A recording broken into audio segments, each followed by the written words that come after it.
আসসালামু আলাইকুম আমার প্রিয় বন্ধুরা, আমি একটি নির্মম ঘটনা নিয়ে আসছি। আমাদের দেশের প্রধানমন্ত্রী, সাবেক তিনবার প্রধানমন্ত্রী খালেদা জিয়া চলে গেছে আমাদেরকে ছেড়ে। আমরা সবাই ওনার জন্য দোয়া করি।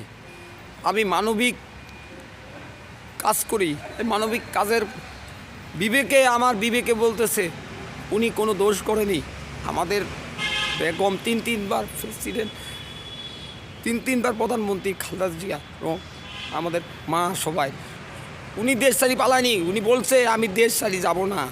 উনি ইসলামের প্রতি কথা বলেছে, ইসলামকে নিয়ে উনি কথা বলেছে সংসদে। আপনারা ভিডিওটা দেখেছেন। উনি ইসলামের ইয়েতে ছিল, উনি কোরআনের ইয়েতে ছিল।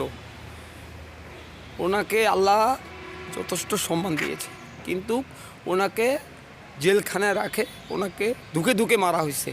আমি বিশ্বের কাছে বলতে চাই, এই ভিডিওটা আপনারা বেশি বেশি শেয়ার করবেন এবং ওনার জন্য দোয়া করবেন।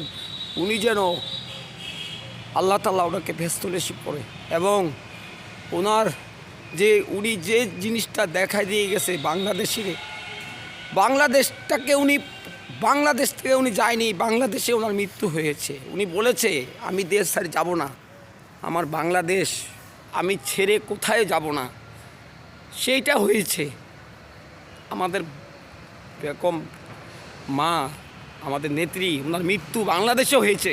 দেখেন উনি যেটা বলেছে সেটা হয়েছে। দেশ ছাড়ি পালায়নি।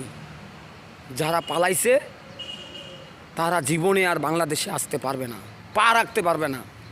বলেছে কি বলেছে আপনারা তো জানেন, যে তারেক রহমান তুই দেশে আসিস দেখা। সে তারেক রহমান আজকে বাংলাদেশে আছে। কই তোরা আয়, আমার মা মারা গেছে বাংলাদেশে, দেখছিস। এটা হলো ওনার জন্য আমি এই সেলুট জানাই এবং ওনাকে আমি সম্মান জানাই। আল্লাহ তাআলা ওনাকে যেন ব্যস্তবাসী করা হোক। সবাই ভিডিওটা বেশি বেশি করে শেয়ার করবেন, সবার কাছে পৌঁছায় দিবেন এই ভিডিওটা। আমি অনুরোধ করলাম সকল ভাই এবং বোন যারা দেশপ্রেমিক, যারা দেশকে ভালোবাসেন, উনি দেশ ছেড়ে যায়নি। আসসালামু আলাইকুম।